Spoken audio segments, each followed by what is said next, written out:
முதல்ல தினகரன் பத்திரிகையில் வந்த ஒரு செய்தி, அதை பற்றி பேசணும். அது திமுக காரங்க பத்திரிக்கை முரசொலி, டாய்லெட் முரசொலி மாதிரி அதுவும் ஒரு முரசொலி தான். இருந்தாலும் முரசொலி படுமோசம், எல்லாம் சொல்வதெல்லாம் பொய். ஏன்னா யாரும் படிக்க மாட்டாங்க, அதனால சொல்வதெல்லாம் பொய். ஆனால் தினகரன் கொஞ்சம் பரவாயில்ல, அந்த டாய்லெட் முரசொலியை விட அதில் கொஞ்சம் மற்ற செய்திகள்லாம் போடுவாங்க. சில செய்திகளில் ஓரளவு உண்மை இருக்கும். அதனால தான் இந்த செய்தியை நான் ஏன் எடுத்தேன்னா, இது எனக்கும் முன்னாடியே தெரிந்த செய்தி. என்னன்னு கேட்டிங்கன்னா, சவுக்கு சங்கர், எடப்பாடி இவங்க ரெண்டு பேத்துக்குள்ள நடந்த ஒரு விஷயத்தை பற்றி போட்டிருக்காங்க.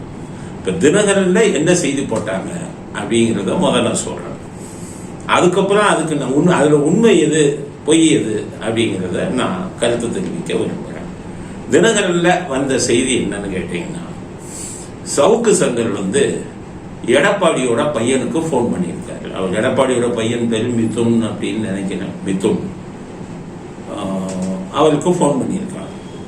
பண்ணி உங்க அதிமுகவை நான் அந்த எலெக்ஷன்ல ஜெயிக்க வச்சு காமிக்கிறேன், என்கிட்ட நிறைய விஷயங்கள் இருக்கு, அதெல்லாம் நான் பண்ணி ஜெயிக்க வைக்கிறேன், உங்க அப்பாட்டே நீ கூட்டிட்டு போ, பேசலாம் அப்படின்னு சொல்லியிருக்காரு.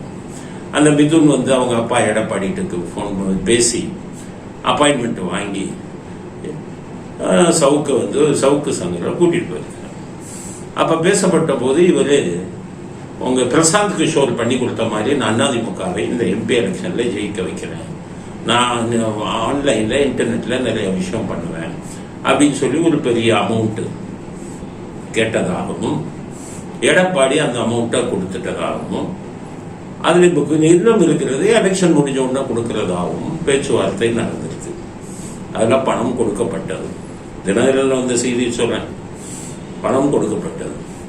அதுக்கப்புறம் எலெக்ஷன் நெருங்க எடப்பாடிக்கு திருப்தி இல்லை, எதுவும் பெருசா பண்ண மாதிரி தெரியல, இன்டர்நெட்ல இதுல ஏன்னா ஒரு ஐடி எதுவும் நடந்ததா தெரியல. அதனால பையனை கூப்பிட்டு இதோட வேலையை நிறுத்திக்க சொல்லிடு, மீதி பணம் எதை நம்ம கொடுக்க தேவையில்லை, எனக்கு இதுல திருப்தி இல்லை அப்படின்னு சொல்லிட்டாகும். அந்த மிதுன் இவருடைய பையன், எடப்பாடிய பையன், அவர் ஃபோன் பண்ணி அவங்க அப்பா சவுக்கு சங்கர்கிட்ட, இல்லை எங்கள் அப்பா அது வேணான்ட்டாரு, சரியா அது ஒர்க் அவுட் ஆகலை, நீங்கள் செய்யறதுல அவருக்கு திருப்தி இல்லை, எதுவும் அதிமுகவை ஜெயிக்க வைக்க நீங்கள் எதுவும் பண்ண மாதிரி தெரியலை, அதனால வேணான்னு சொல்லிட்டாராகவும்.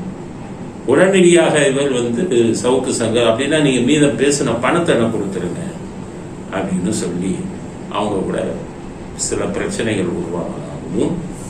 அப்ப எடப்பாடி ஆட்சியில் இருக்கும்போது உங்க சம்பந்தி, நீங்க பொண்ணு கட்டின அந்த சம்பந்திக்கு கான்ட்ராக்ட் கொடுத்த முக்கியமான பேப்பர் என்னிடம் இருக்கு, அதை உங்களுக்கு வாட்ஸ்அப்ல அனுப்பி வைக்கிறேன் அப்படின்னு அனுப்பி வச்சதாகவும், அந்த பேப்பர் இவருக்கு எப்படி கிடைச்சதுன்னு சொல்லி அவங்க மிகவும் பெரிய அதிர்ச்சியானதாகவும், அதன் காரணமாகத்தான் இவர்களுக்குள் இந்த உறவு இருந்தது.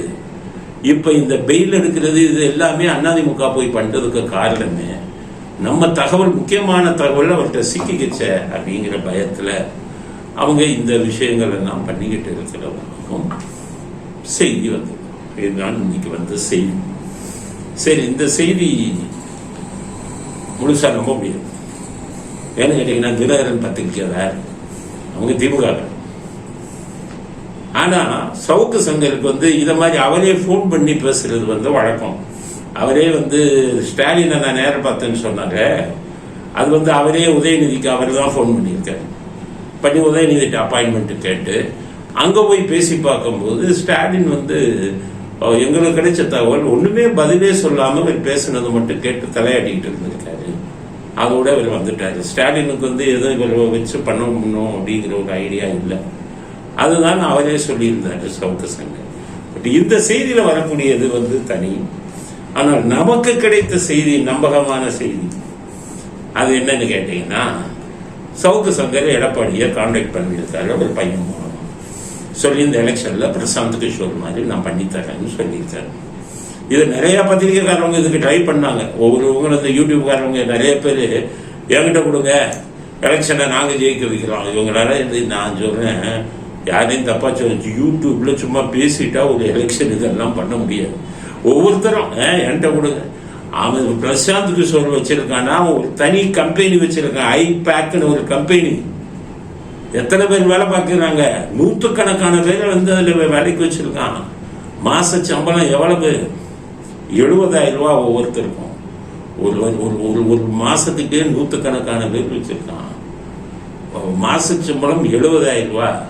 பார்த்துக்கோங்க, மாசத்துக்கே அவன் எவ்வளவு கொடுக்கணும்? அவனுடைய மாச செலவே கோடிக்கணக்கில் வரும்.